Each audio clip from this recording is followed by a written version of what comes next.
now more specific tools for this activism. I just make one parenthesis. When we had our Europa Nostra Awards last year, one of the Grand Prix was the museum in Bosnia-Herzegovina, where an active group, Axia, had been intervening because the museum was closed, lack of money, and the staff of the museum said, even when we are not paid, we go on to protect this incredible heritage we have here. If we just stay home, who is going to take care? They have been doing this for 3 years without being paid. They have been safeguarding this museum, this collection. And there was an action group, Axia, who has said, this can't last. We are going to take over, not to take over, to work together as activists. And they succeeded with a campaign going on after 3 years that the government went on its knees and has been, at least for 5 years, giving the money needed to this. And you know what happened with this kind of project? We are working for the Commission, but you have also the Council of Europe. Council of Europe, and you heard it yesterday, has also launched its heritage strategy for the 21st century. Very interesting document, you should read this, for the Council of Europe. So the heritage strategy for the 21st century, and they have very concrete, it's very academic on one part, and then they become very practical with recommendations, and for each recommendation they give an example. And the first example they have been giving for social commitment and work was this project we had been giving a Grand Prix. So you can find all this on the website. That's the introduction because I think that's a very practical point. But now, here today. So we have 1 hour and 10 minutes for each intervenant, and then some time to question. Yes.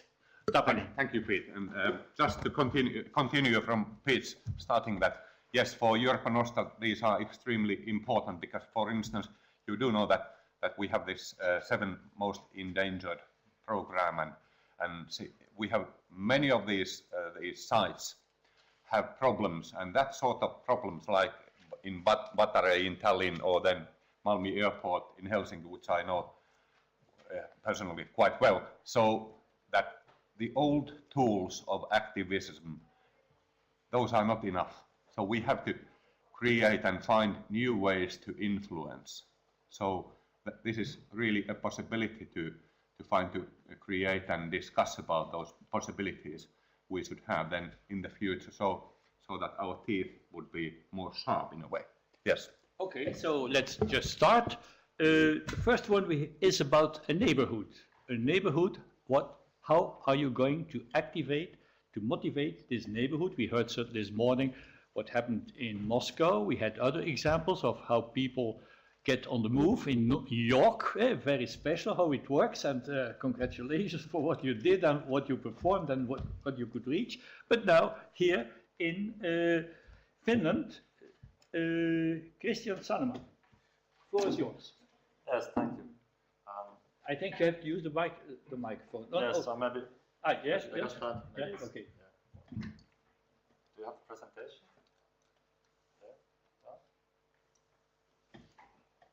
You have to. Yeah.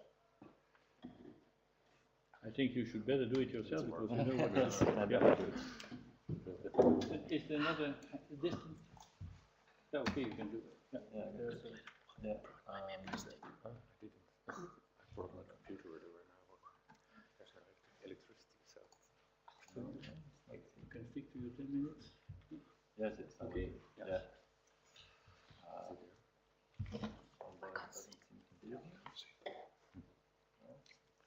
Maybe I can use my computer.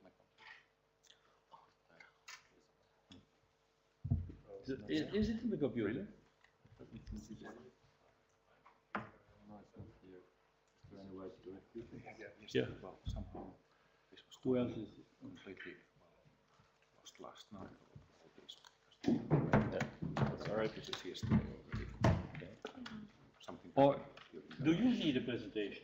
Yes, I have here. Can we work? Should we start with the other one? Yeah, we could switch and so We Christian switch? could, yeah. Yeah, we can do that. Yeah. Okay, Yeah. sure. So then we come to something very enigmatic. Enigmatic, no. Enigmatic, yes. Enigmatic. Carrots, sticks, and Estonian Heritage Society.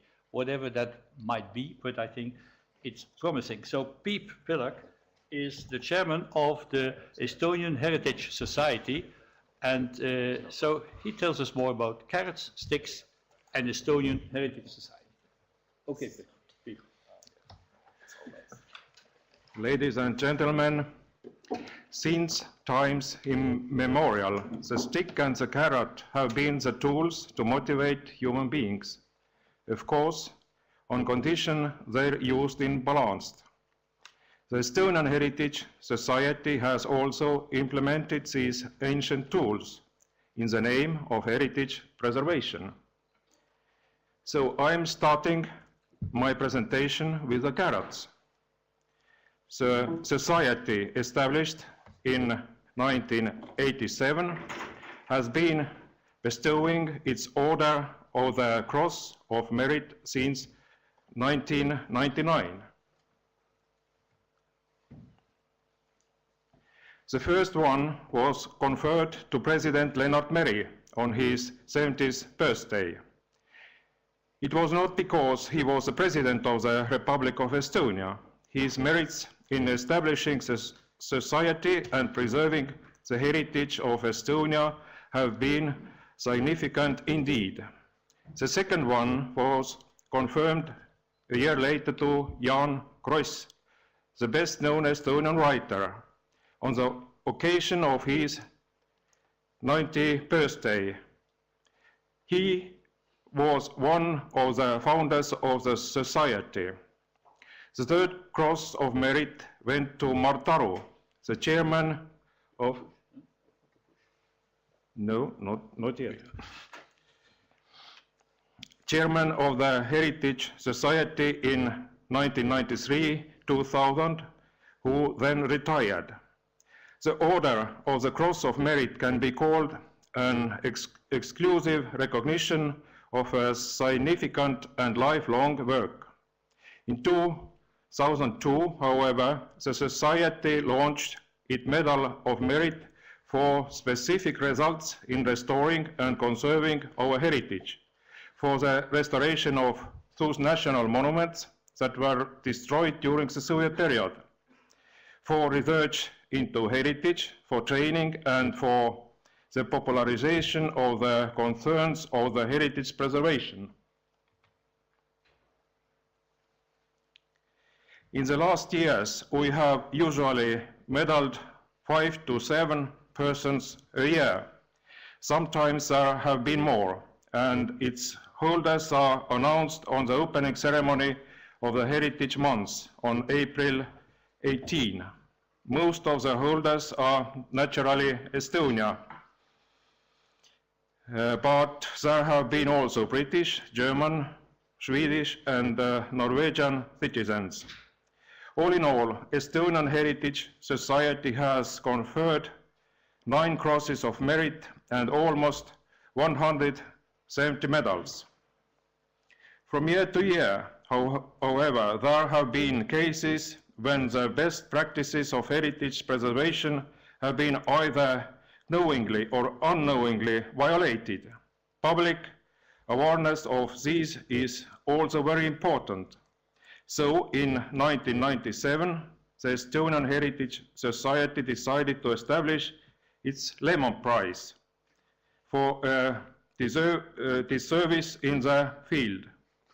The Estonian name for the prize, Karuteene Medal, in its word for fur translation stands for the service of a bear.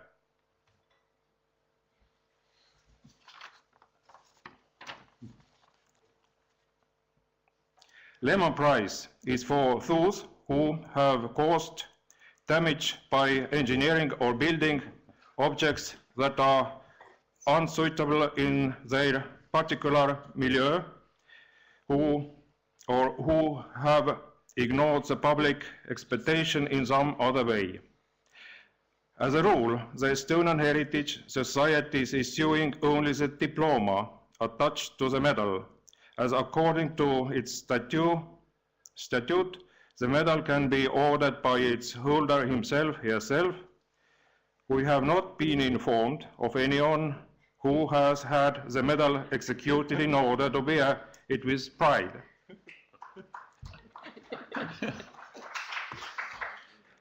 Last year, the Lemon Prize was given to the leaders of Estonian Museum of Occupations, who decided all of a sudden to change its name into that of the Estonian Museum of Liberty.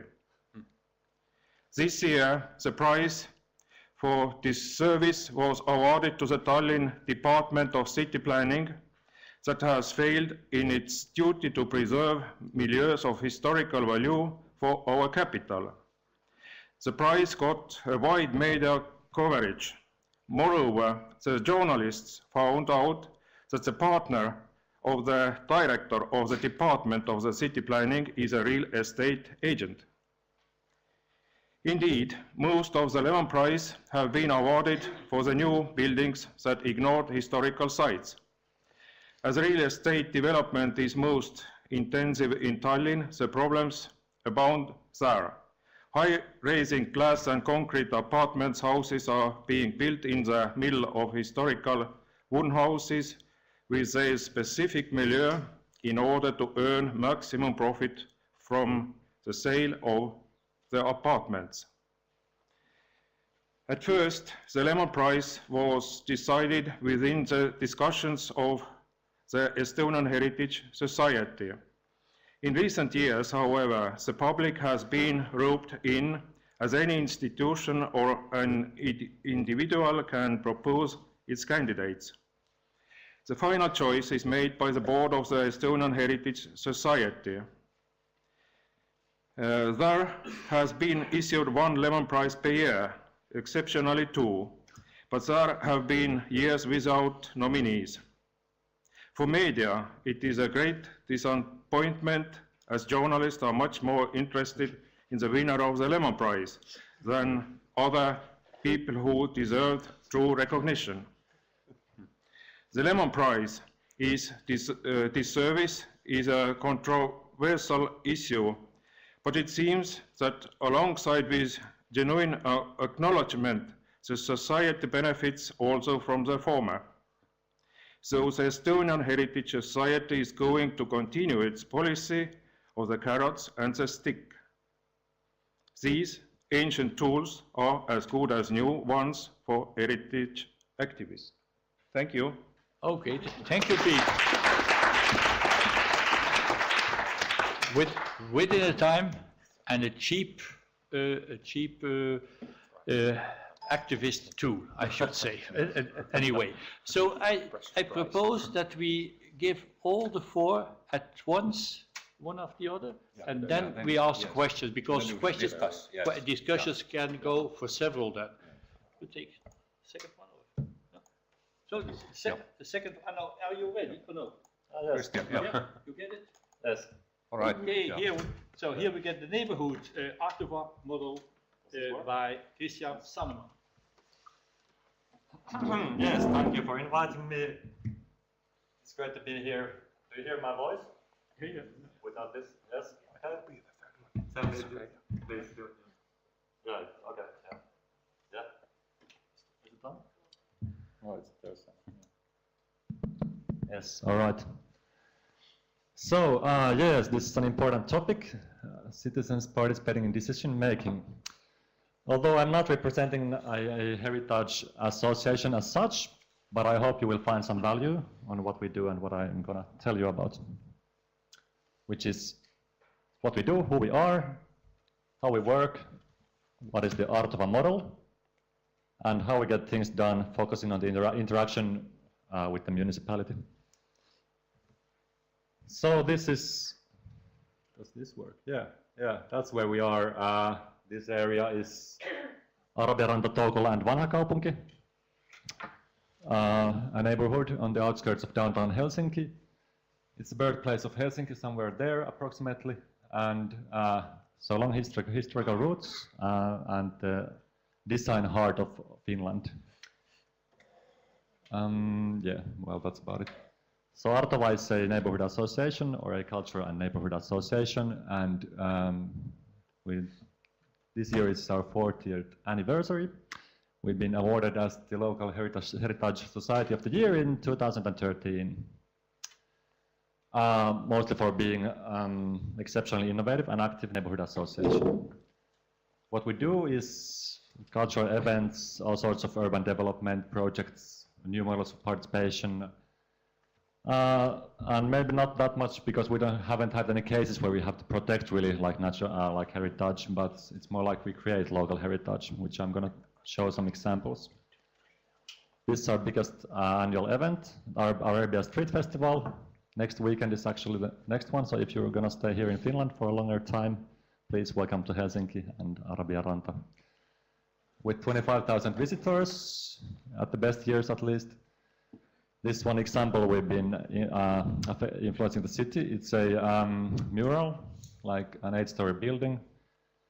It took like 3 years of lobbying and all sorts of activism to get this done, which is a big change in the city because 10 years ago, Helsinki wanted to erase all of the street art, and they had campaigns for that. So this is the vice mayor here and former culture minister in a seminar we organized discussing how this is a turning point in the street art culture in Helsinki.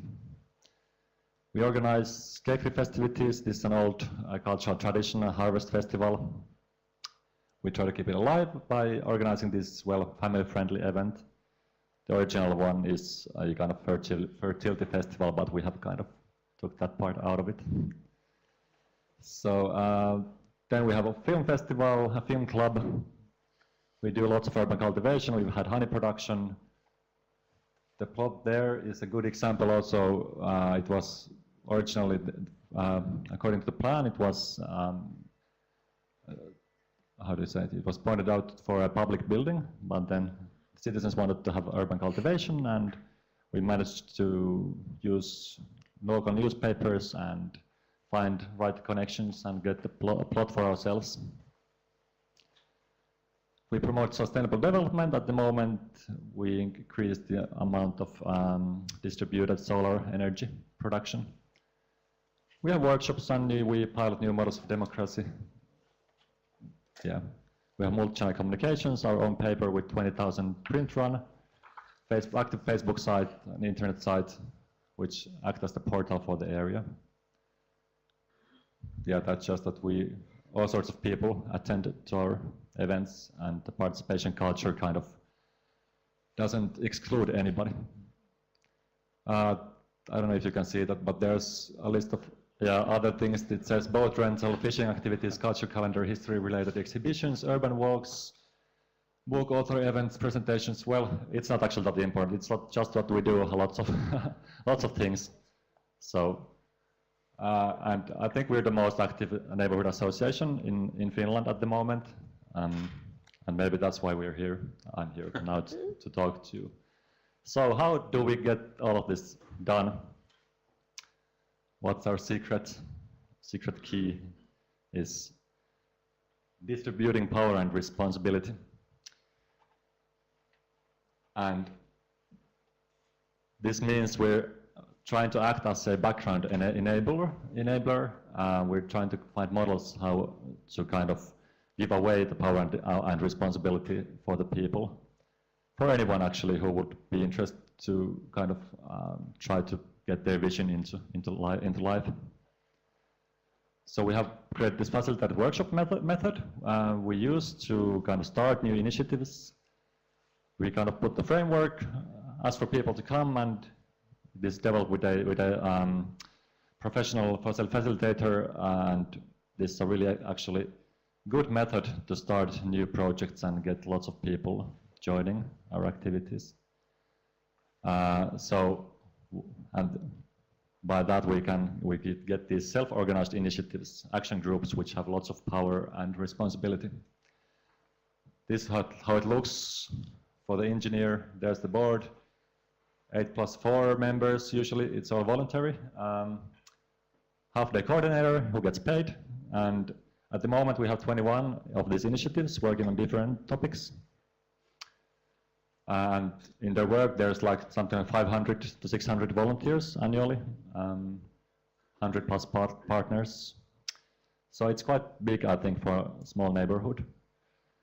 And what makes this, how to define these initiatives there, they have the freedom to define their own vision, their own goals, and we kind of just provide the structure for them to apply for funding, make contracts, negotiate with the city, and stuff like this.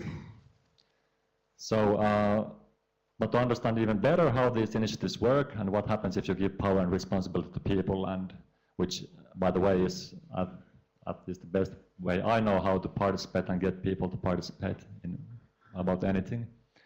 So we did this follow-up study of 6 of our projects, where we identified the main elements of self-organized initiatives, and we created an interactive visualization about it. You can check it out at the artovamodel.fi. I'm going to show you just quickly how it looks. These are the elements: vision, goals, partnerships, personal resources, external communications, and group dynamics. You can click this and you can find more information, and you can do these self-reflective questionnaires to understand where you're going and how you could improve your own participatory kind of work style. So, but the topic today is working with the municipality and how really like what are ways to influence decision making. So I took some parts of our model from that, and what we have learned throughout the years and in our projects is that the key thing is proactive mindset, which might be not that easy in this context where mostly it's about protecting the environment from the plans of the municipality or something like this. But this has really helped us in a lot of ways. Our emphasis is on creating solutions rather than just objecting, which is really important. It has created a good reputation for us, and the city takes us seriously because we're not always just objecting, but we are also creating solutions. So, and it also challenges the city to renew itself. A participation planner from the urban development sector of the city once publicly said that our model has actually been so influential inside the city that they have had to kind of rethink their model of participation and how to get people to join, because otherwise we take the power in our own hands, kind of. So the key thing you could say is also we think the city as a partner, first and foremost, and the methods are such. First of all, we've learned that we need to have some sort of structure, an NGO, for example, some sort of legal responsible taking structure. So you can make the contracts and you can really take responsibility. But it's important to really think what are your aims and who do you represent. From the viewpoint of the city, it's, you know, you have all these different activist lobbying groups wanting to have something done and only from their own perspective. But if we can say we represent all of the area, all of the population there, it's like another game at the moment, at that moment. So yeah, finding common ground also is really important when you work with the municipality. So we used to have 31 different sectors inside Helsinki city, and lots of them were overlapping in many areas, so it's hard to find the right kind of partners inside the city. So check out their strategies and what they're about to do, and you can, you know, really help yourself. Find concurring strategies inside the municipality, maybe some state-led strategies. Make value understandable, be professional, make the city, make the people who work there understand why do you value this, why is it important. face-to-face meetings always are so much better than phone calls or the emails or whatever other way when you work with the officials. Again, it's crucially important to find the right people. Same office, same rules, different people might make totally different choices. And it also lessens the risk of conflict and misunderstanding, and lots and lots of faster. So we then, what is quite unique to us, I think, is these workshops we organize as well, where we invite officials on a certain area of work, and sometimes also decision makers, trustees, and it's open for the public to join. And what we do is we try to break the hierarchy, which is normally in the participatory kind of situations, which happen in places like this, usually in auditoriums, and which is kind of creating a higher hierarchy between the speaker and the audience, and it's not that participatory at all. So we place people around the same tables, and we facilitate this situation so that the hierarchies are kind of, at least we try to break the hierarchies as well as we can. And it usually actually works quite well. And breaking the silos, also inviting people from different sectors of the city to work together. Yeah, but sometimes it just doesn't work. The city doesn't want to be the partner, or we can't find the right people or the right silos or the right strategies, but we still think there's something valuable we need to get done. I think these are more like classical activism toolkits, or I don't know if this is familiar to you, but what we've also done, first thing is to coordinate more activism, let everybody know, find the like-minded people, like-minded associations, gather a network, like there's strength in numbers. And use your own networks, if you know friends in high places, local politicians called boss's boss, local trustees, officials, anyone, maybe someone is sharing the same goals. Find the right persons and start influencing through that. Take advantage of elections, which is quite obvious, I guess. For some strange reason, all the politicians seem to agree more upon everything before elections. So this is one thing we usually do at those times.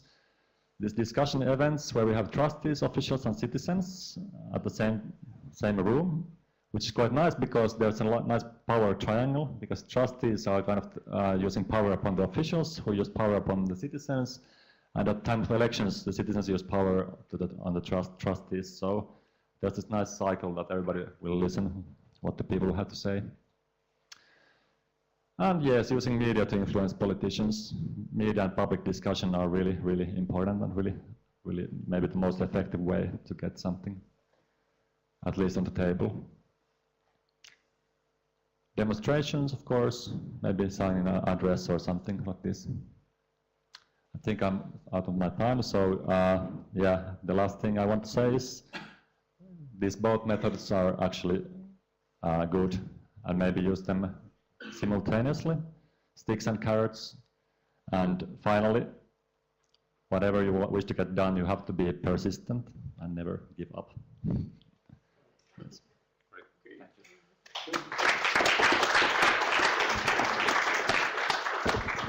So after the first one, where we had the Heritage Society of Estonia, an NGO, and let's say instead of giving rewarding excellence and best practices, then also you should pinpoint the wrong things, and you should be courageous and do this.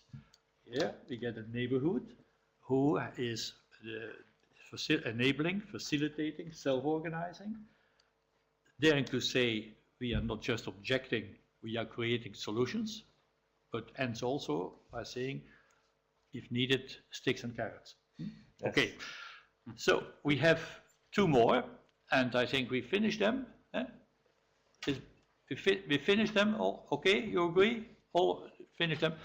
And so the next one is Karel Loeff with the best heritage town in the Netherlands. He is a Dutch man because, and you see this immediately, we would say probably the best town, but he immediately says the best town in. So, curious, Karel, what you understand by the best town and activism. And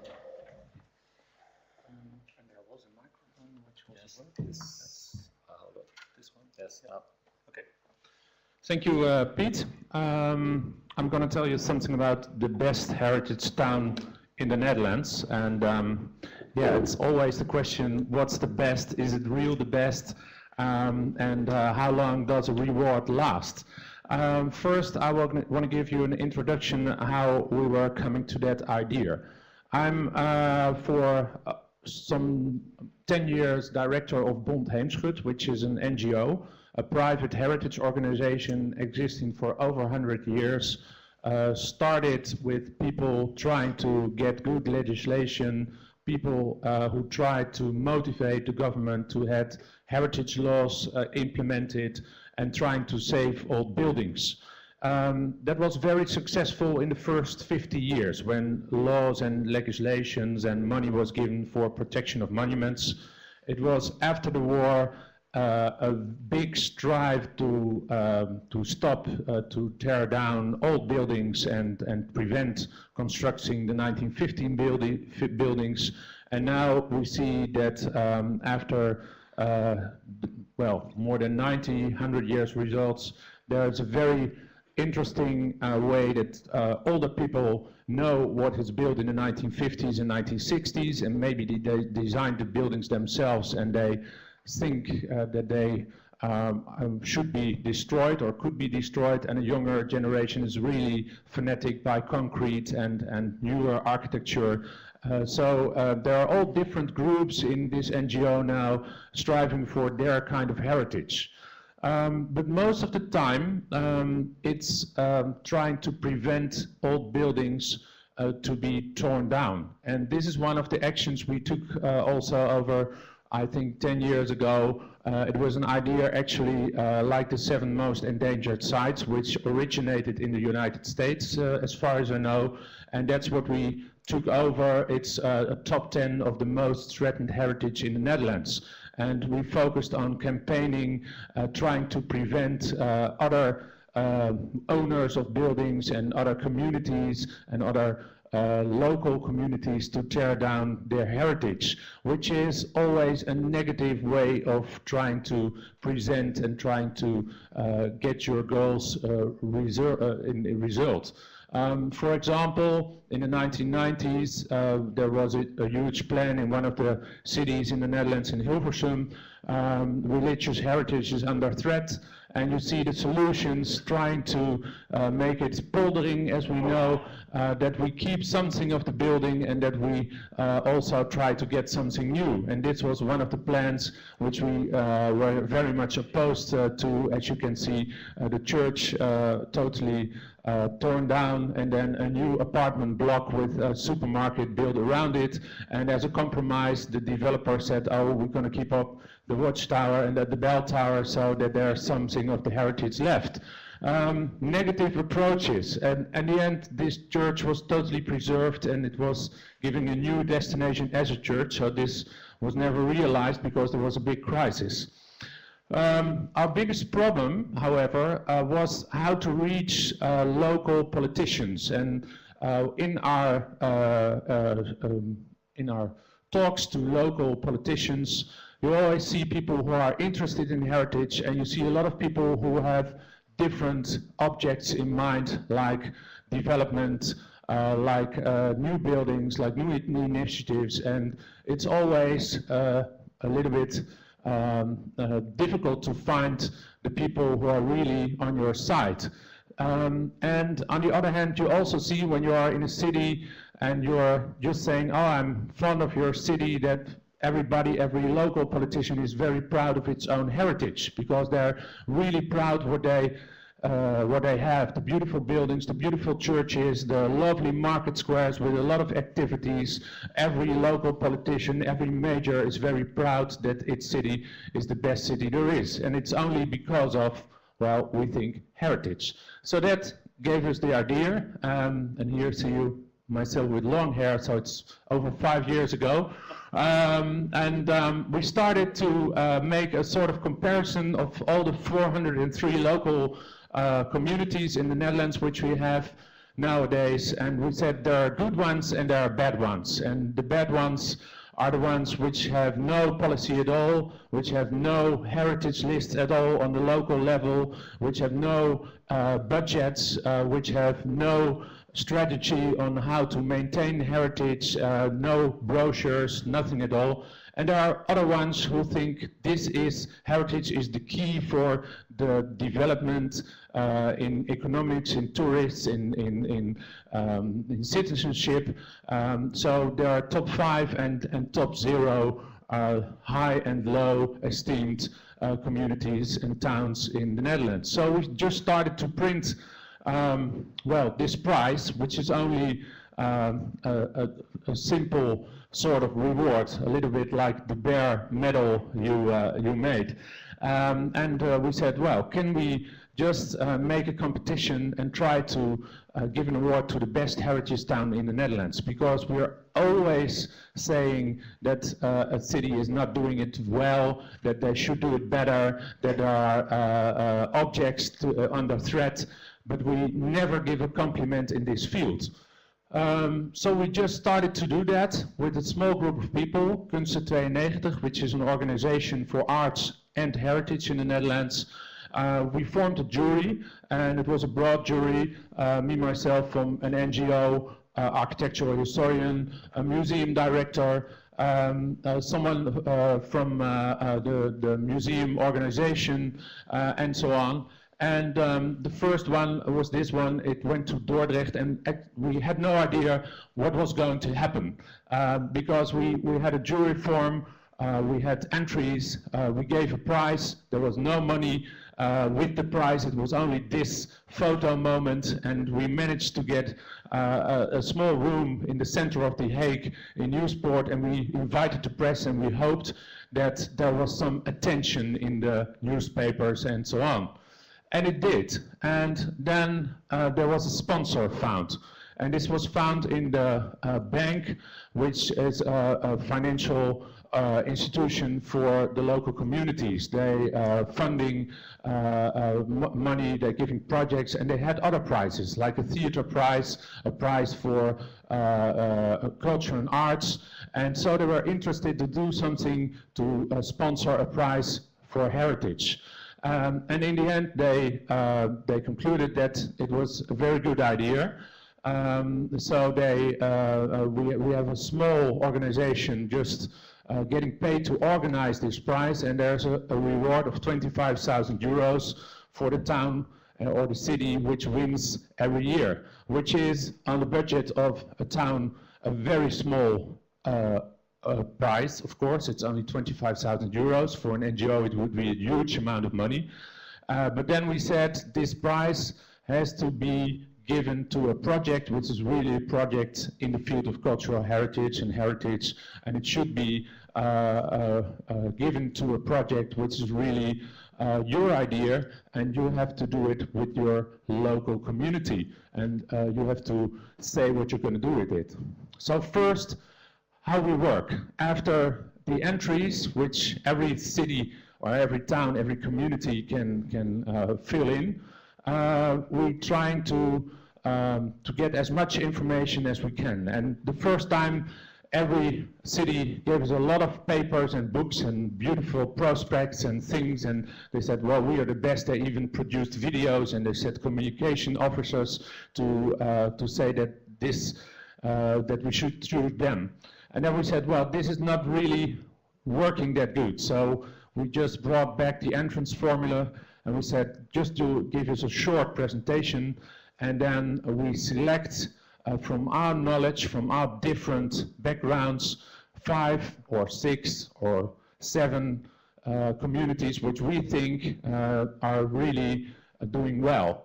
And these we're going to visit, and we're going to visit them incognito. So we're not going to say, here are the directors of the NGOs and the museums, and we're going to the major asking whether they're doing it very well. No, we're going to the man on the street. And as you can see here, We are meeting one of the guys who is restoring a building, and this was in Breda.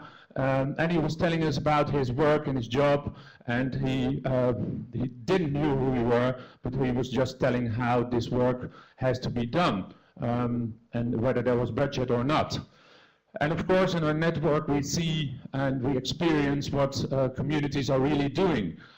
Are they giving budget for replacing heritage or opening exhibitions? Are they closing museums, or are they making new plans with heritage included? Are they having budget in cultural tourism? Do they really promote that, or is it just one of the things which is old-fashioned and in every town? How do they work on opening up monuments at an open heritage day? Are they really contributing? Are they working together with local communities, with local people? Or is it just one civil servant opening up all the buildings because it's his duty? These are the questions which are very vital and very important.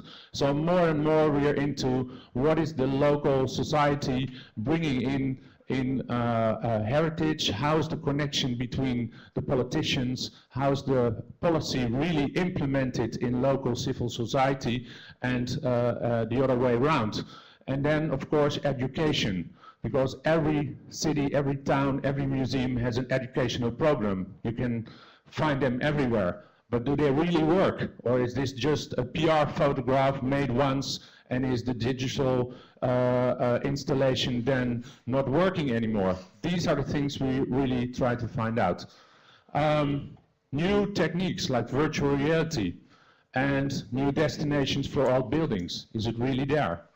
And in the end, what's the policy on the city itself or the town itself? Do they really also in other fields invest in heritage? It's not only the building itself, it's also the surrounding. And most of the times we see in towns that the local civil servants don't work together. Like you have those who are responsible for the streets, the other ones for the buildings, the first one for environmental things and so on. And when it's a complete working together policy, then it has higher points. And in the end, we ask local citizens what they think about their government.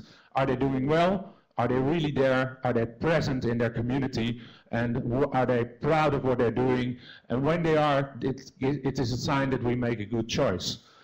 We also have a pitch, so we invite the five or six nominated candidates to come to the office in Amersfoort to present themselves.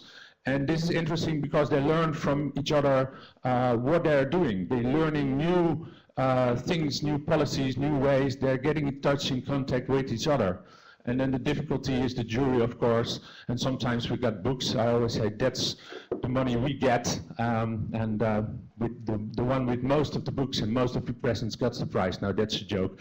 At the end, the prize is given, rewarded on a meeting, and there's a sort of an obligation. It's just that we ask them, when you are a winner next year, would you organize a sort of a congress? And most of the politicians are so proud that they really want to host that congress next year, and that they are really proud to just overgive the prize to the next year's winner. So there's a sort of a network of local politicians, aldermen, majors, who are ambassadors. And that's, I think, the strategy which we try to achieve and which is going to work. So that's one of the ways in which we try to get heritage on a positive way, really between the ears of local politicians. Thank you. Okay, thank you, Karel. This is a more formal way of how you can reward the kind, and the whole system is very well explained. Questions can come afterwards. And then we have the fourth, because the fifth is not present as far as I heard. Oh, okay, okay then. So then you take over. So then the fourth, last but one, and a very strange title, Marjatta Sihvonen from Finland, is Citizens Movement to Save the Endangered Cows of the open prison. So I thought we were going to speak about endangered prisoners, but endangered cows of the open prison. So, here, floor is yours. Okay, thank you very much. And indeed, I think that my title sounds a little bit bold, Saving DNA Heritage. But today, I'm going to take you 10 years back to the time when I held a position as a communications manager at the MTT Agri-Food Research Finland, an institute which is now part of Natural Resources Institute Finland, or LUKE. I tell you about a press campaign that did actually save DNA, and some cows too. Firstly, I describe Eastern Finn cattle. This is all question about Finn cattle DNA. And secondly, I will briefly describe our press campaign. And finally, draw a small analysis of what we did right in it and how we got citizens' activity started.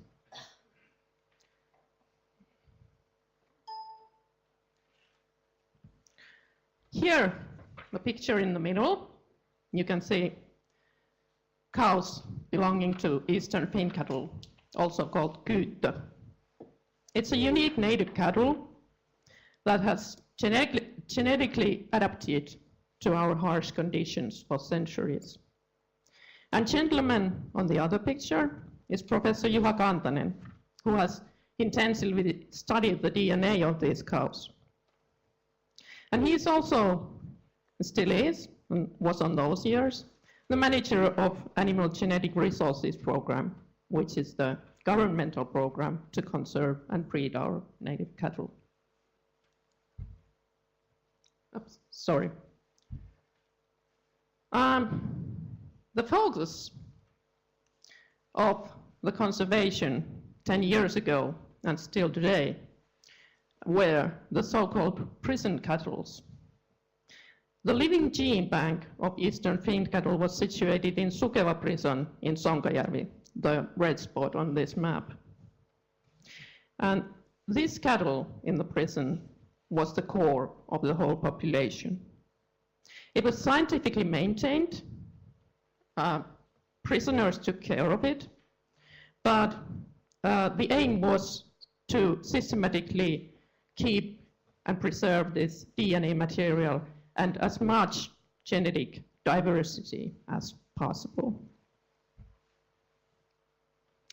There was no formal agreement to maintain these prison cattle. There were 2 or 3 at the time. There was only a gentleman's agreement between the Ministry of Justice, Ministry of Agriculture and Forestry, and the prisons that, of course, we will take care of these cows and work with them. However, even then, 10 years ago, the winds of change blew. And one Sunday evening, I got an email from Professor Kantanen. And the email told that this prison farm is going to be run down and finished in just 4 months. And he said that there is no room for negotiations anymore. And he needs media to help. He wants to go public.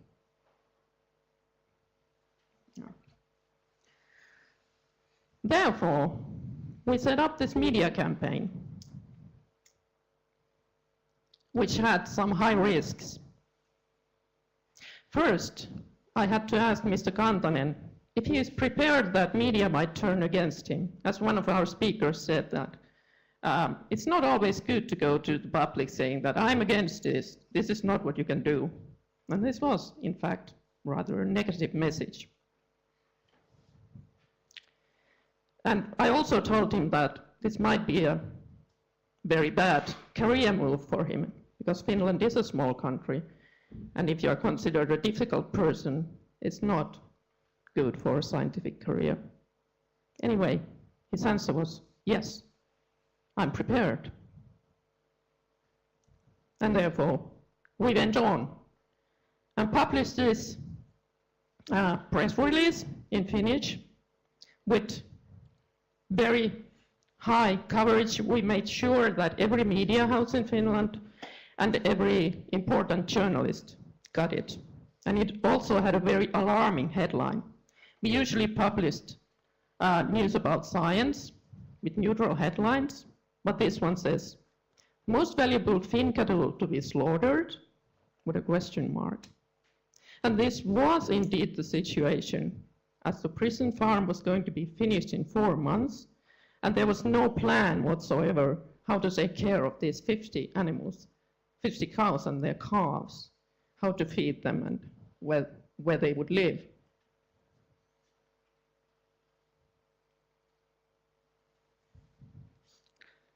So, what happened? When I pressed the send button in our press release system, I had no idea what was going to happen.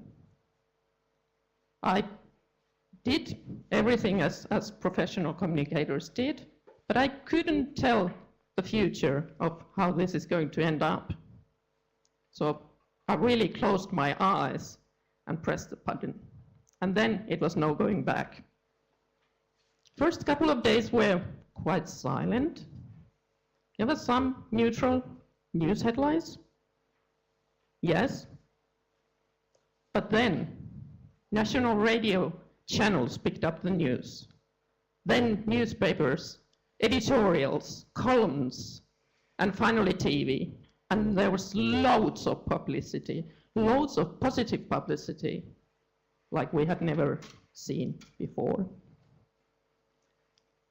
Our aim was to use media to turn politicians' heads and do something about the situation.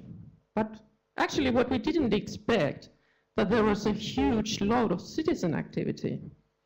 And this was before social media had really made it in Finland.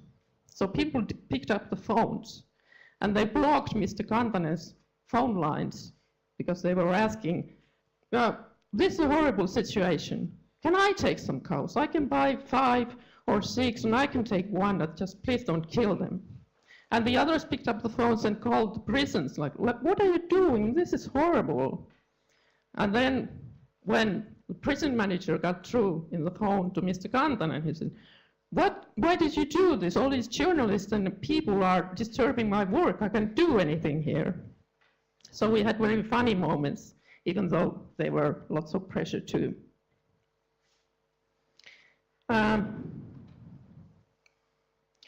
Unfortunately, it was impossible to sell this cattle to private people, as we needed a governmentally run organization to systematically upkeep this gene bank. And when the positive publicity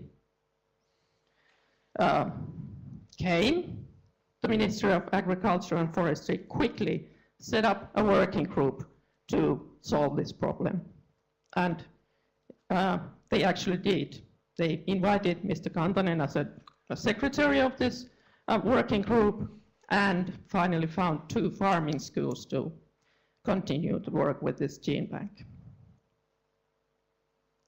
And all the time during this campaign, there was also remarkable interest from those farming schools.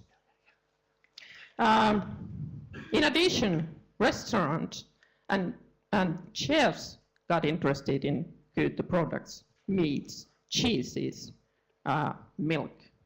And finally, in time, this publicity laid a good foundation for branding these products in commercial environments. And this publicity also took quite a long time. This small picture you see here is from Helsingin Sanomat in August.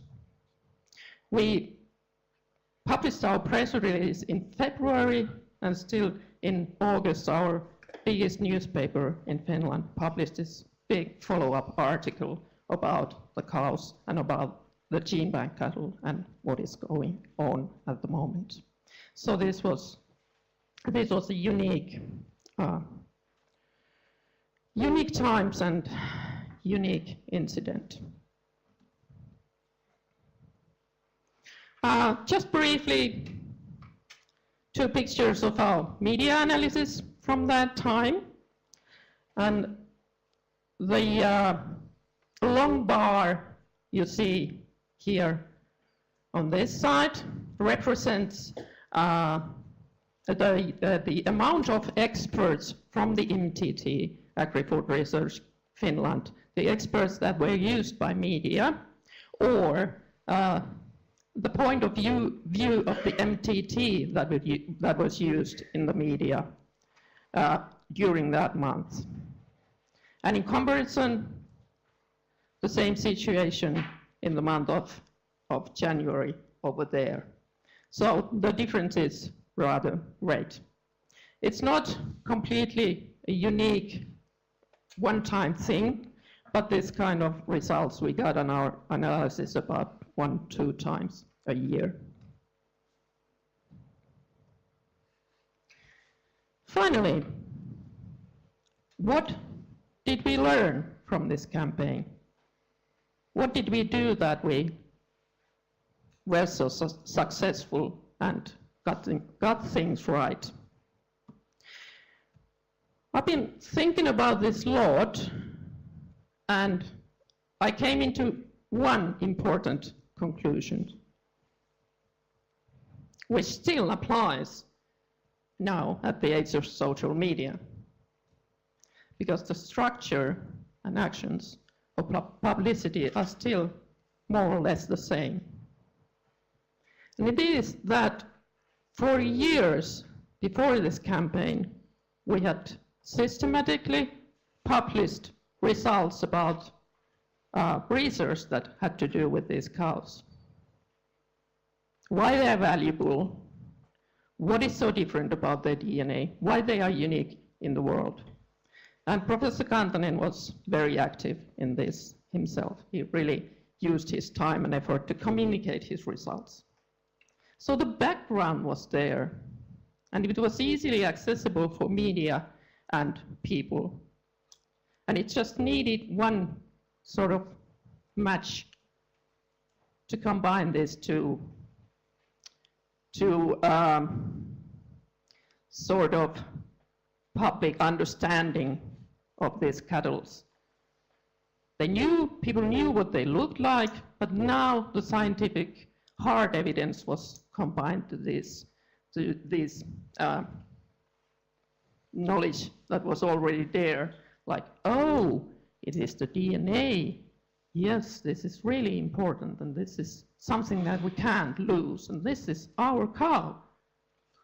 We must work for it. And also, yes, I will advise you, whether you are a scientist or run a small museum, or maybe try preserve and conserve some local cultural heritage. You might think that nobody is interested. I'm writing in my blog every day, I'm tweeting, and I try to talk to media, but nothing really happens. Let it take its time. Be persistent, and someday it might pay off, really. And also, the second important thing is seize the moment. If need be, use these unusual NGO-type publicity methods and be fast and furious, but also consider the risks, because media is never nobody's friend, and you can't predict how it acts. I will finish with these 2 photos.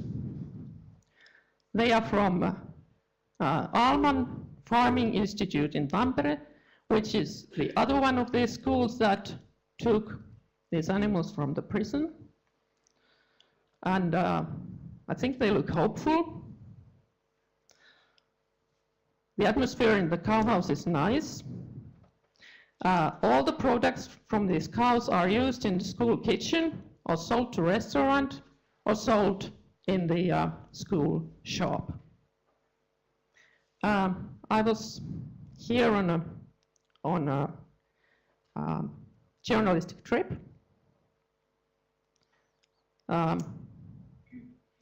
Asking how they see the situation with Eastern Finland today, and they are very happy with their work. They would do the same again, but they also said they expected even more now that the 10 years has passed. Even more publicity, maybe even more economic activity around this cause. So of course we had a happy ending, but it's always a question of money. Anyway, things could be far worse than they are now today. Thank you for listening.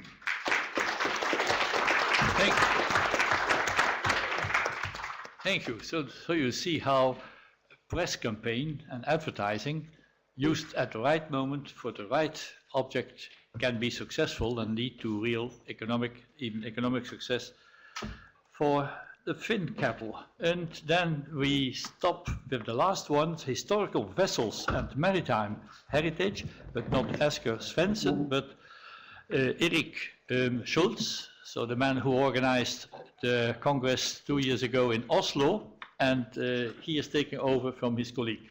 Erik, the floor is yours. Do I need the microphone? I don't think so. It's only for the webcast. For the web. Oh, for the web? So Okay. I don't know if you can do it. Yes, I can. I'm a stand-in, all right? The president of this organization had a heart, I wouldn't say failure, but he was not allowed to come to Turku. And I was a step-in Monday morning. So I put together a selection of pictures to convey the messages, as well as some key points that will be shown in a second. This organization is only called the Coast.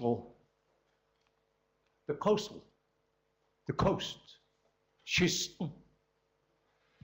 And in a second, you will see why this is the important name. Just see which way it goes. We'll start with this very important background. You see Norway, it doesn't look that big, but when you see that the coastline represents 5 times around equator, with its 100,000 kilometers, you can see it has a vast coastline, which is basically to the west of the big mountains.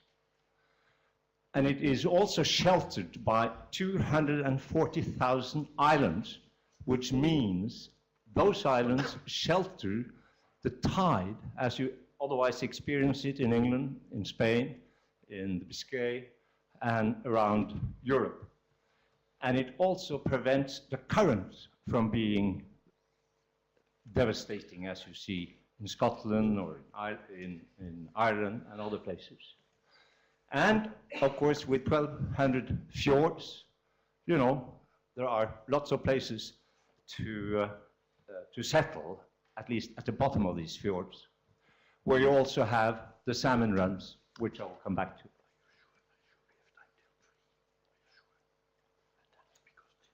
Now, it is a federation in that it is an umbrella organization, as we know it today, and it is preserving the use, it's promoting the use and the preservation of vessels and the coastal culture. And I have discussed with the management of the organization why maritime heritage, because maritime really means the long distance operation of vessels. And this is exclusively the coastal, that little bit of the coast, which looks a bit dramatic here, but there are a few people living along this coast. And it is the life and activities between the ocean, nearby ocean, and those small sites where people are living, which is the focus of this organization. Okay, that's also important to know. Now, I showed you this picture because it just help you or help the organization to get the recognition, which are the implication of being accredited as a non-governmental organization in an advisory capacity to UNESCO. In other words, they have something to bring to the market in terms of their knowledge and understanding of the culture. Why forming this coastal association or umbrella organization? I think for anyone who's been to Norway, and I see a few faces who's been visiting Norway, Norway is thought of as the big valleys, and when you go to the Forks Museum, as some of you did 2 years ago, you may remember those big lumber buildings which all came from the farms in the valleys. And when Norway was sort of building its history, it was very important to get the roots back to the medieval Norway, when Norway was a major coastal nation. And that got the focus when the heritage movement started to develop in the latter half of the 1800s. So the whole heritage focus has been on the inland. No attention has been given to the coastal part of Norway, because that was the part of the country which was influenced by Europe. We talked about how to bring Europe into the local heritage. Now, that was seen by the early visitors to Norway as an uninteresting part of Norway, because they sort of recognized some of the houses, they saw the furniture of the bourgeoisie. It was really what they saw in Copenhagen or in England or in France. But once they crossed the mountains, that's where they really met the real Norwegians, you know, the Vikings sort of, which wasn't true because the Vikings all lived along the coast, but they had that perception. So this area over a very long time was neglected. And because of the structural and technical changes that took place along the coast of Norway, with changes in the fisheries, with the mechanization of the fishing fleet, with new with land communication rather than the coast being the line of communication and the line of life, because Norway literally means the way to the north. Norwegen, it's the same word. Norge in Norwegian. It means that road, that way that takes you up north, or that leads you from the north down to Europe, literally. So it was a feeling with these changes that the tangible and intangible heritage was about to disintegrate, because, you know, the fish factories were closed down, the small local rowboats were replaced by bigger vessels with engines and so forth.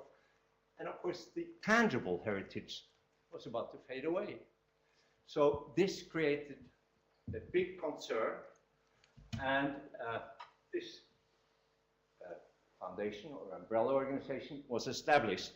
And you will see it happened in 1979. Today it has about 10,500 members, of which 1,000 are individuals like myself, not associated with any of the 125 coastal societies. And each of these societies are independent small entities. So if you divide 126 by about 9,500, the average size is 71 members. Now, in reality, the biggest have 700 members and the smallest have 20. But it's telling you about not very big entities. And of course, they have a magazine, which is important, and I will come back to what other activities they do. But the principle for the foundation is preservation through use. That has even become the theme or the saying of the Director General of Heritage in Norway. It's very much a question of how do we take the heritage into our day-to-day use. And you'll see here, as you see in that boat, it's very much being used.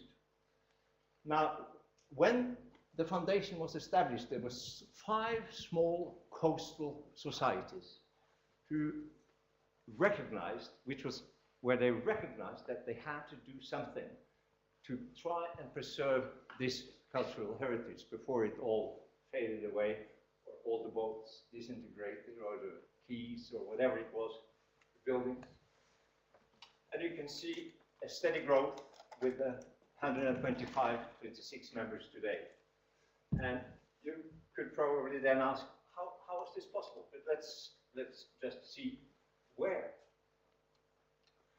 You have the Oslo fjord, which some of you have visited. You have Bergen on the west coast. And of course, you can see a high concentration in the southern part of Norway, and then a high concentration in the Lofoten area. Some of you have been to northern Norway, and you know of the big cod fisheries in the Lofoten area, where you see so many of the red signs. And then at the very top, you hardly see anything. That area is bigger than Denmark, and it's about 90,000 people living there. So, you know, there are some huge differences between the climate and the way of life up north and what you see in Oslo. But nevertheless, these coastal societies have been established over the years in the pattern you see, and you wonder how come there is somebody in the center of Norway. That is the bottom of the Sognefjord, and that's how far in some of these fjords are going. You see similarly one further down, which is a long way in. That's, you see, up at the Trondheim area. Erik, 3 minutes. 3 minutes. Yes, no Please. problem. Why the success? Independence in selection of strategy and heritage, locally recruited members, ability to identify and care for local coastal heritage and tradition, involving local people, building local alliances and strong ties to the local communities in every respect. And very important, no interference from the umbrella organization. That sounds strange, but that's a very important principle. Because the umbrella organization is there for specific needs. I'll come back to you. But here you can see voluntary work adds up to 17 hours per member a year.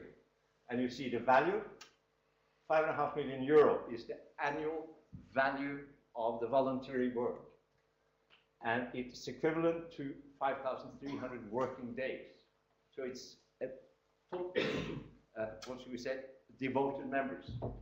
Because it's built from bottom up.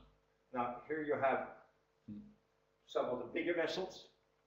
Here you have some of the smaller vessels. And of course, preservation through use, very important. And that they are in use. And a lot of the museums have the local societies employed in maintaining and using the vessels. A lot of courses, boat building, for example, is taking place all over the coast to preserve the skills of building these old traditional wooden boats. Again, more than 1,000, about 1,200 buildings is part of the collection of these 125 small societies. If you wonder what that is a way of drying the fishing nets. The lighthouses, we have about 150 of them in Norway, and here is one, also kept by the local societies. There is a Norwegian organization running these lighthouses today, which won a prize, and you can listen to them tomorrow. You have marine engines being a part of the local activities. You have food, not particularly interesting picture, but here is something important. How do you preserve the fishing spots where people traditionally went to go fishing? And how do you maintain the traditional way of fishing coastal fish, because it's about to disappear. The old men aren't around that much longer. Very important. Yeah. And of course, how do you pass the knowledge from one generation to the other? I think this is another aspect. Now, there are 12 coastal centers along the coast.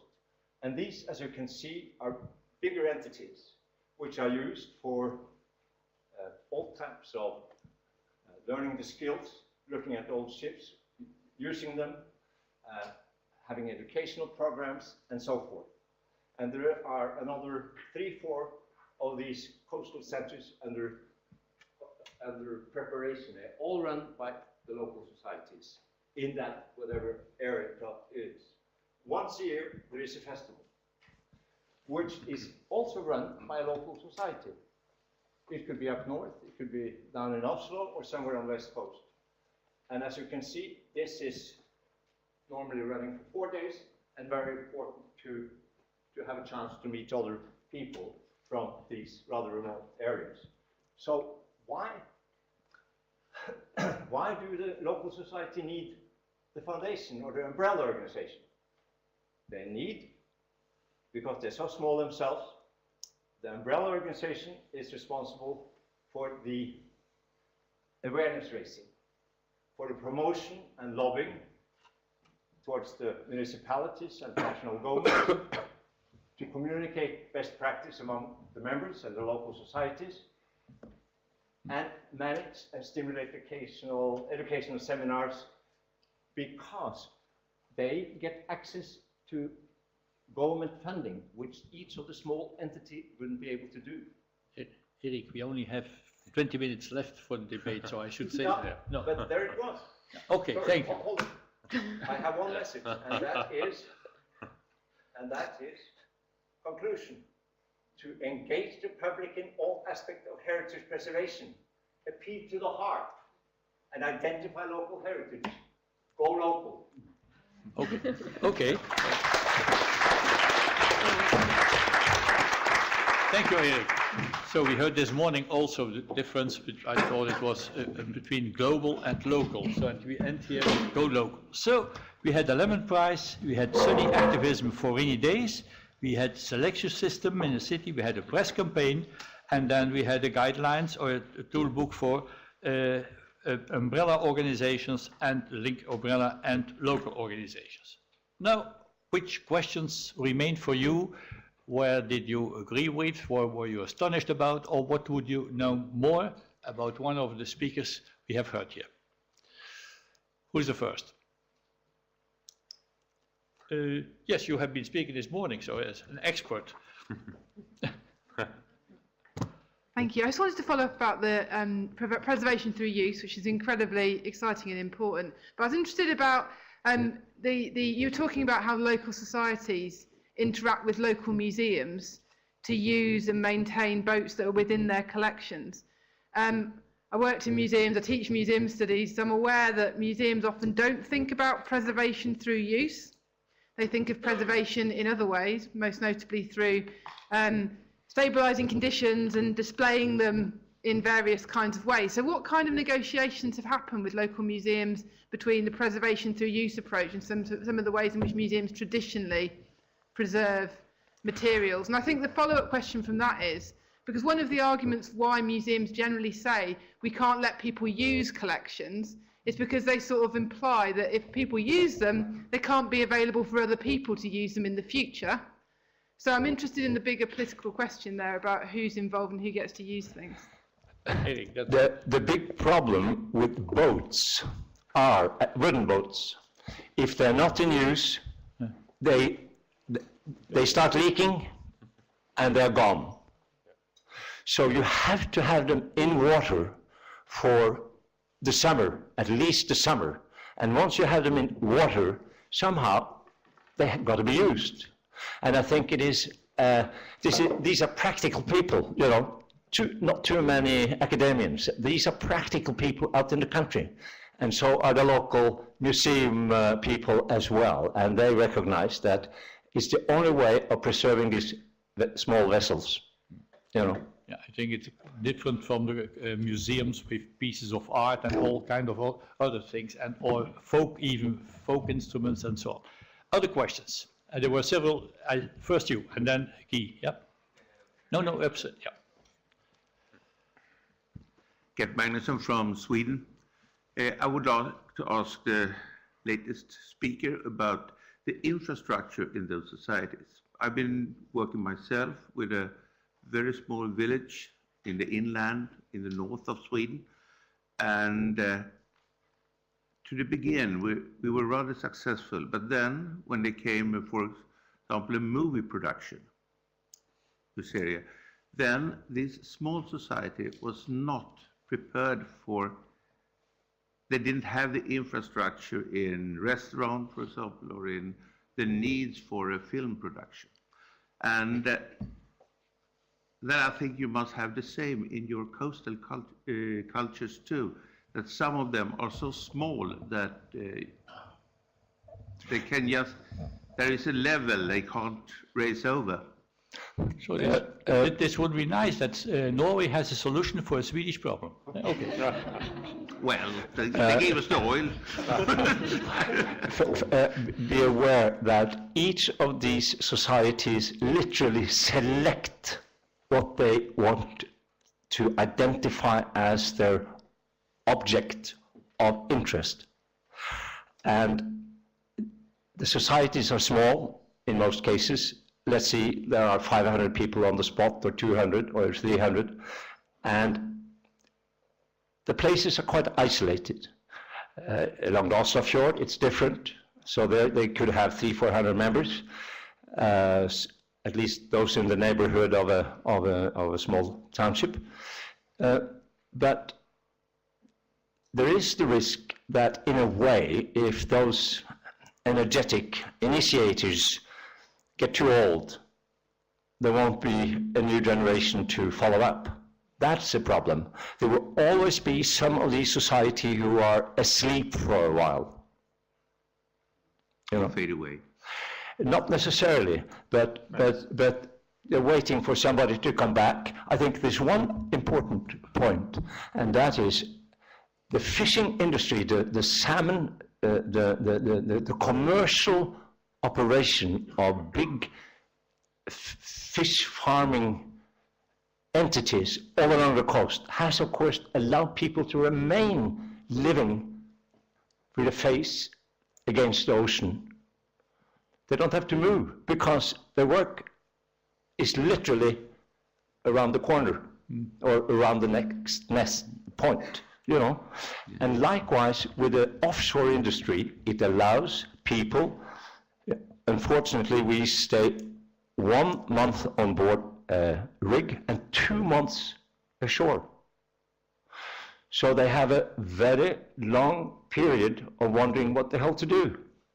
And that allows them to spend a lot of time on these heritage sites. You know, it's a very important new side of the story. Okay, so I have he, I have then, there a question, I have a question, Siegfried, yeah.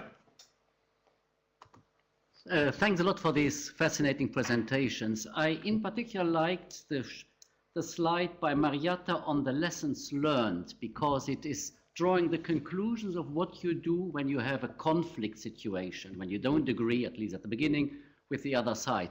My question to the others is, what are the conclusions you draw when you run into conflict situations in your endeavors? Okay, so first. Yeah, Christian is my name. So the question was what are our conclusions in conflict situations? What is the result of those situations?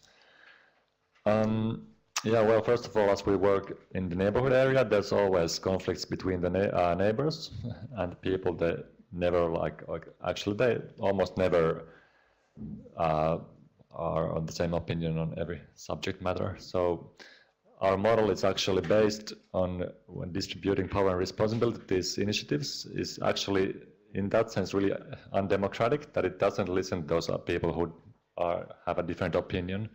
People just have the possibility to do things. But we have recognized this, and actually we tested out another sort of model. We randomly selected people with a postal questionnaire to a three-phased work session, and it was kind of our subject was developing our park in the shoreline. Some people didn't want anything there, and other people wanted, you know, all the things, all the activities. And we managed to have all these groups and these conflict groups, and it had been debated for like 5 years in the area, and it was almost like a public fight about it. But we managed to actually, with careful facilitation, with certain rules, how to really, how to talk with respect, how to listen to one another, and we got out the values of these people, and we made this publication, what should be done with the park in the shoreline. So we actually were able to resolve the conflicts with a carefully selected methodology. So it's not by democratic rule of voting and 51%. It's not that way. No, it's not that way. It's like deliberative democracy, kind of talking about things. Peep, so because I think the Lemon Prize is going for a conflict. So it's very complicated because every year we have a lot of candidates to choose only one or two of them, and to hand over, of course, the people who receive it, they are not happy at all.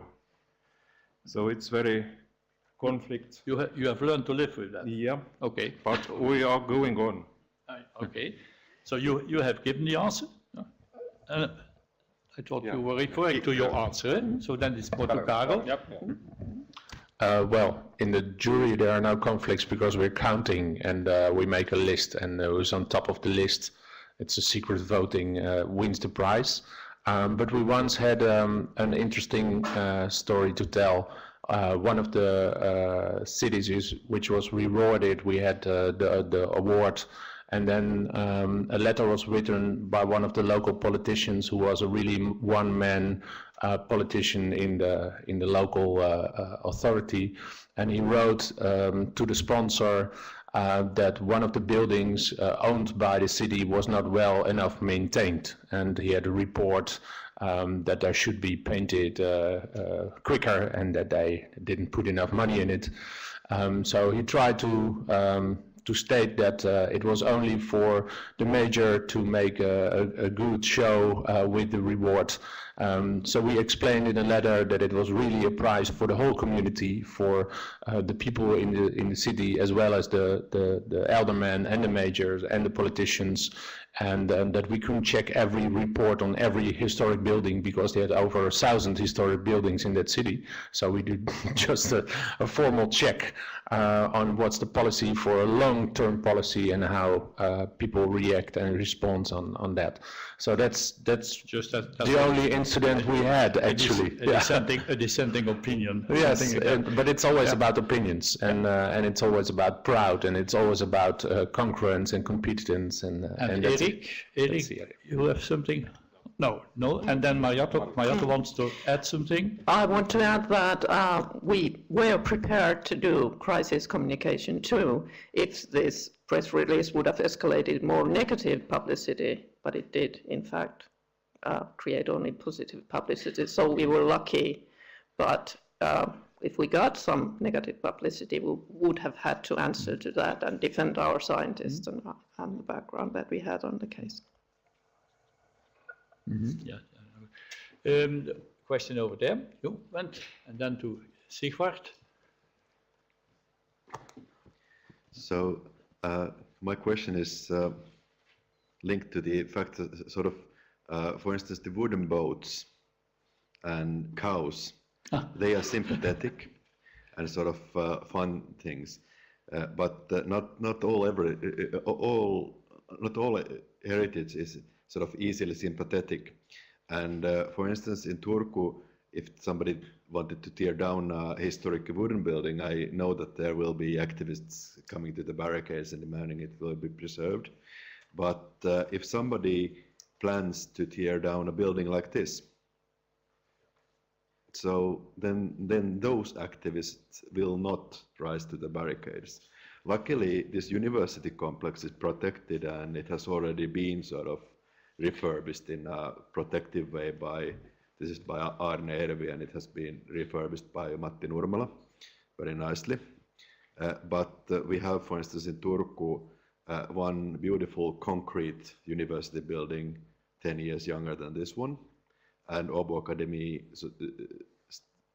Foundation wants to tear it down. There's nobody sort of demanding that this must be, it's absolutely beautiful, a concrete building. And we have also a 1960s church that is very important work by Pekka Pitkänen, a minimalist building. And actually the church decided to tear it down already, but it's not yet approved by the civil authorities, so it may still be blocked.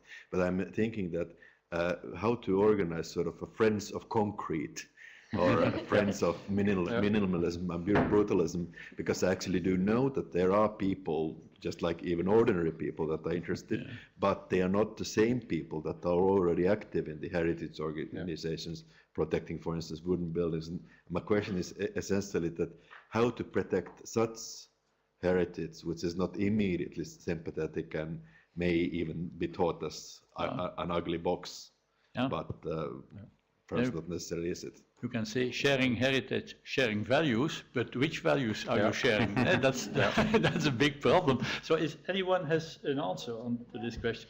So you must wait some centuries and the problem is solved. So, yeah, sure. Maybe just a general kind of comment from what we have done, and what I talked about briefly. Also, there's always, if there is the people, if there's some value, there's probably some people who appreciate the value, and you can find them. You just need to use good communication structures, make it easy to join for the people who normally don't join, who are not the activists. So, well, in our case, we have our own paper and our own kind of communication framework, so it's quite easy to, get the thing out and find the people. Karel? Yes, our experience is the same as you have, that the more modern buildings and the younger they are, the less appreciated they are. And as long as we are a very small country, we notice that there's a high pressure on these buildings, so they're going to be torn down very quickly. One of the examples which is very interesting was a 1970s apartment building in Amsterdam, which was a very deteriorated area, and in the end they found a very interesting solution, that it was cheaper to not tear it down and replace it for something else, and just give the initiative to the people to have cheap housing, and they organized their own pitch for renovating these apartments, and now it won an international prize. So there are already good examples for refurbishment. There's another problem with the 1970 buildings in Media City, which is a city for television and radio, and it's now under threat because they say, well, it stands in the way of the beauty of the station, which is an ugly station, and, well, the building we think is very interesting. So in our strategy, we're trying, we first tried in the old tradition to say this is one of the most important buildings of that architect. That's the old way. It didn't work out. We were totally just laughed out by everyone in the city because everybody thinks it's an ugly building. So the second possibility, which we now are trying to research, is to find a creative company who sees the value of this building. And there are a lot of younger companies just looking for buildings like this. And with a little bit of refurbishment, they really don't want to be in a wooden, old-fashioned building, but they want to be in a concrete building because that's the hub and the hip and the hype. So that's the future. But you need those people who see the beauty of this kind of architecture. And you create new connections. And then, Marjatta, would it have been that easy if that had been, for instance, with donkeys in the prison? In the case of these cows, I mentioned that they were familiar to public before, but they were connected to sort of cultural marginal groups and maybe artists. But I think our campaign made them even more sympathetic on the basis of this knowledge of DNA. So we really made them these media faces even more than they were before. But I have also been working with biologists who study wild endangered species, and they still get these frustrating arguments like we can't protect all the ants and spiders and snakes and frogs and even wolves. So my main advice is just to keep repeating the message. So, but you agree there was an existing sympathy for this, there was something happening already or existing you can build on. Yeah, okay. Sigvard?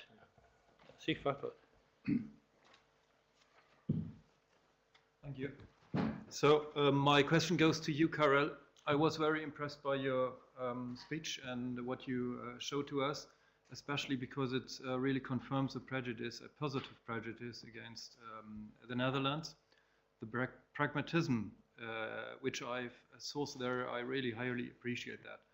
And my question is, it's a very cheap solution, a very effective solution, but could you measure the impact on it? So, of course, it's the pride of the local authorities, and afterwards you have it, I saw it, I don't know what city, you have a sign at the entrance of the little village or city or town.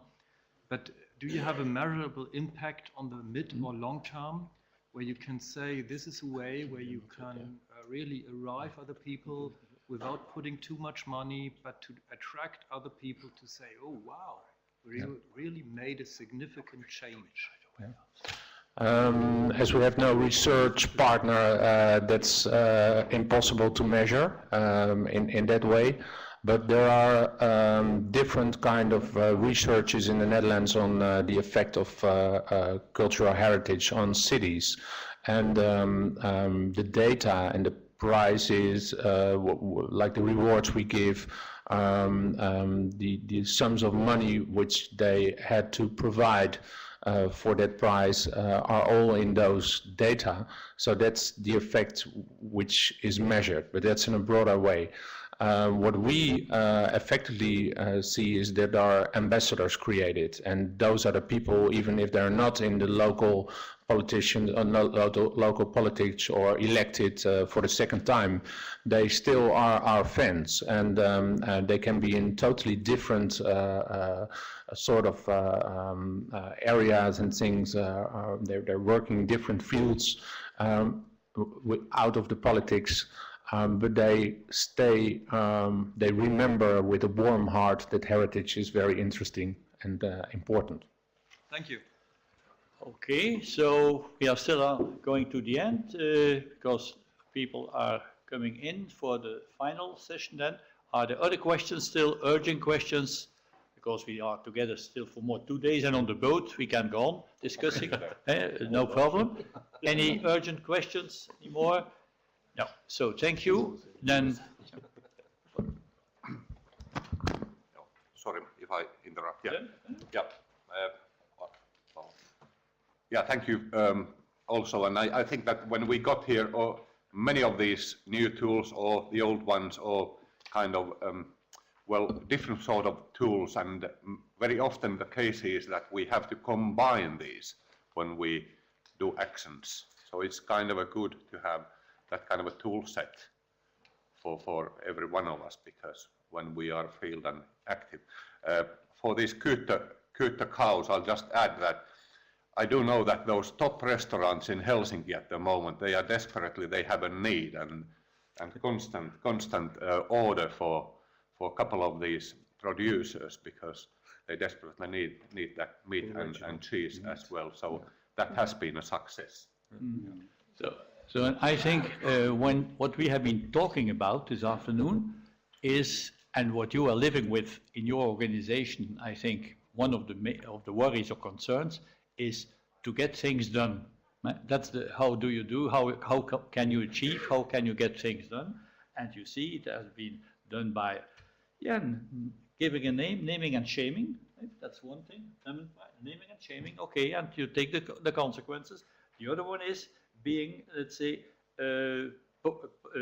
positive, not naive, but positive, patient, talking, going on, and facilitating, believing that you come to an end and never giving up. The other one is by giving compliments, being positive. That's another. Give a compliment at an unexpected moment. Then that's really that works always. Then the other one was incredible what you can do. So at the period when there were no social media. So imagine when you do this at the period when you have social media. That's a little the phenomenon of crowdfunding. Crowdfunding can work, is successful when you have such an element you can play on. All of a sudden, then you make this campaign. I think this is a good example. And finally, I think that this preservation through use, that is a crucial thing we can also build on. And a lot out of the questions, I just take that sympathy, existing sympathy is, and being confident with values helps a lot. But even then, when it is not, raising new awareness by, for instance, linking up your young people with modern architecture, this is a way that that can help. Anyway, diversity is also in cultural heritage and cultural values has to be accepted and we have to work with. So I think these are some of ideas I got out of our panel this afternoon. Thank you to all of you. And so let's then listen to the other ones and finish before we can go finally on that boat trip, because it's already for months we have been booking this boat trip. Yeah. Okay. Thank you. Thank you all. Thank you all.